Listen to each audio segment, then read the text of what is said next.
Boundless the Audiobook, articles and blog posts from Boundless.org, presented to you in audio form. Learning from Jesus in His 20s by Katherine Anderson. Jesus began his public ministry at age 30. I wonder what he did in his 20s. My tennis shoes thumped on the sidewalk and I stretched my arms, feeling the Colorado sun warm my body that had been stuck in office air conditioning all morning. I glanced up at the blue sky as I walked. God, I prayed silently, what's next? It wasn't like I was discontent. Far from it. In the past 2 years, I had moved 700 miles from home, started my first full-time job, graduated college, met and married my husband, and landed a promotion at work. At 24, I was happy and exactly where I wanted to be in life. But even with all these successes behind me, one question still lingered in the back of my mind. God, am I doing enough for you? A few days later, a friend of mine, also in her 20s, expressed similar thoughts. God has given me so much, she explained, and here I am, single, working a part-time customer service job and living with my parents. Nothing I'm doing right now really matters. I feel like God is so disappointed in me. I thought about her words as I drove home that night. My friend seemed to think that once she got married, moved out, and found a full-time job, she would stop feeling the sense of restless guilt. But here I was, on the other side of those milestones, still feeling like I was somehow failing God, like my small, ordinary life didn't contribute much, that I too wasn't doing anything that really mattered. Comparing my life to Jesus's. I sat on my bed and pulled out my Bible. As I opened to my bookmarked spot in Luke, my eyes fell on a verse I hadn't really noticed before.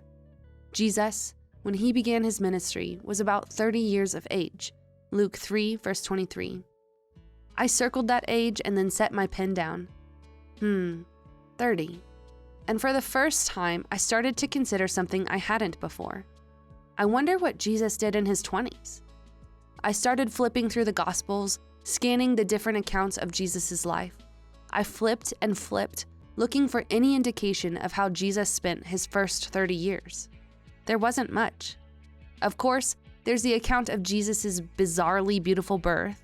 There's a story about him getting separated from his parents when he was 12 and preaching in the temple. There's the verse that tells us he increased in wisdom and stature. But as for any clues to what he did as a 20-something, there was nothing. I bit my lip and stared out the window at the streetlights. God, I prayed again, this time in a whisper. I wish I knew what Jesus did in his 20s. It would help me know what I should be doing. An idea popped into my head. I picked up my phone and Googled, what did Jesus do in his 20s? And there it was. Historians believe that Jesus spent the unrecorded years of his life in his hometown working with his dad as a carpenter. Wow. I picked up my Bible again, and as I dug in, clues started jumping up all over the place.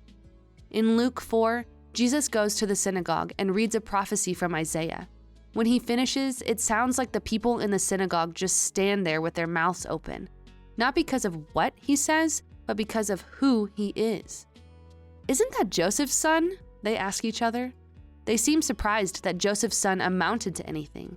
They'd obviously never looked at young Jesus and thought, that kid will do great things someday.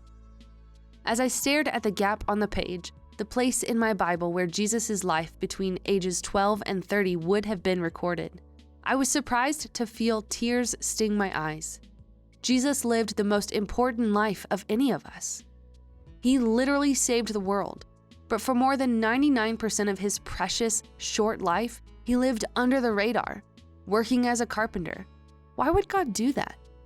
I started flipping pages again, and the answer soon became clear. Sure, Jesus was fully God, but he was also fully man. That meant he fully lived the human experience, its joys, sorrows, temptations, and even the bland ordinariness of average, seemingly inconsequential days. Moreover, all of the amazing characteristics reflected in Jesus in his 30s, a good friend, a compassionate helper, a kind-hearted servant, and a deep relationship with the Father, must be a reflection of how he spent his 20s. As evidenced by Scripture, Here are 6 things Jesus must have done in his 20s. Number 1, he studied and memorized scripture. When Jesus is in the wilderness, exhausted, hungry, alone, and vulnerable, Satan uses the opportunity to attack and tempt Jesus to question his identity. Jesus quotes scripture in defense. Jesus' years as a student of the law is apparent here. He dedicated himself early on to a knowledge and application of the truth, just as I must now. Number 2, he made a habit of quiet time with God. Throughout the few years of his recorded life, we see Jesus repeatedly retreat from everyone else to pray. I don't know about you, but if I'm not intentional about my time with God, it doesn't really happen. Life gets busy. Jesus was busy too, but it's obvious he prioritized communing with the Father long before his public ministry started, and that included his 20s. Number 3, he stayed home. When Jesus first reads the prophecy I mentioned above, he's in his hometown at the synagogue, and we learn it was his custom to go to the synagogue on the Sabbath. When Jesus is on the cross in his last horrible moments of life, the sign reads, Jesus of Nazareth, hardly the ancient equivalent of New York, Paris, or Tokyo. Even if you count all the places Jesus traveled in his life, it was a very small area compared to the entire world. In short, Jesus didn't go backpacking across the world. He didn't chase experiences. He didn't have a bucket list. He lived his 20s in a quiet and very small town way. Number 4, he spent a lot of time with his parents. Jesus learned his carpenter trade from his dad and continued to work with him well into adulthood. When he does his first recorded miracle at the wedding in Cana, he's there with his mom. On the cross, he transfers care of his mom to John, indicating their close bond. Jesus lived with, worked with, and wasn't ashamed to be with his parents. Number 5, he worked an ordinary blue-collar job and did life stuff.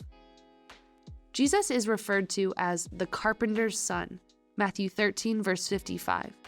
What's more, tradition indicates that Joseph died a few years before Jesus' public ministry. Jesus likely took over his dad's business, managed the bills, and helped his mom run the household. Number 6, he built relationships. The older I get, the more it becomes clear that friendship is a skill just like anything else. It takes practice to know how to relate to people and navigate inevitable conflict. Jesus had his share of detractors. Even his own brothers didn't believe in him at first, John 7, verses 3 through 5. Yet he grew in favor with God and man, Luke 2, verse 52. So he clearly had friends and practiced relationship skills over the years. Lean into the ordinary. I stopped writing, sat back on the couch, and looked out the window. Jesus' life before the age of 30, at least what we know of his 20s and younger, could best be described in one word: ordinary. Why are we afraid to be ordinary?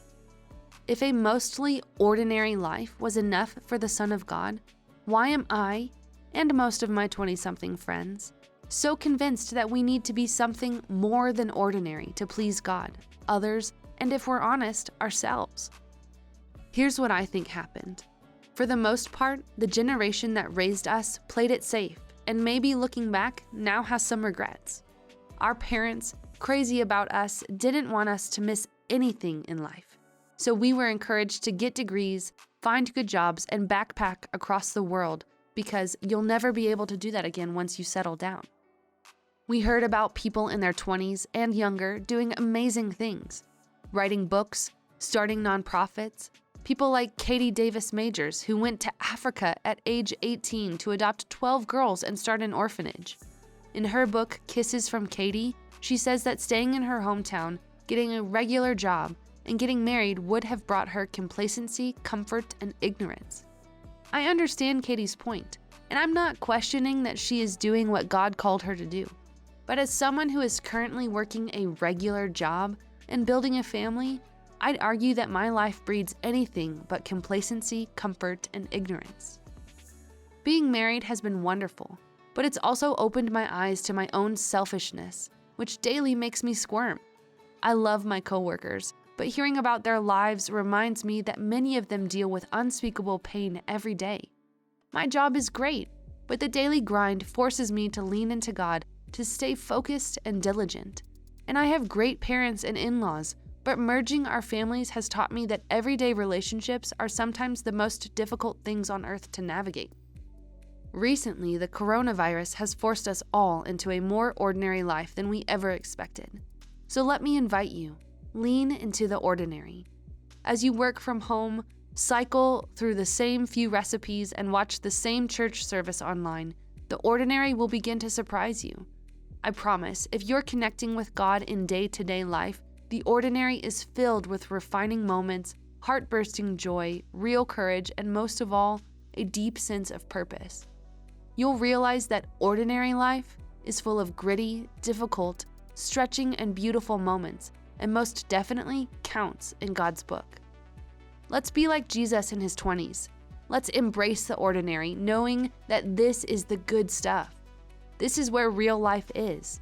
And remember that when God spoke from heaven and said to Jesus, "You are my beloved Son, with you I am well pleased," it wasn't after Jesus had performed miracles, preached the Sermon on the Mount, or died on the cross.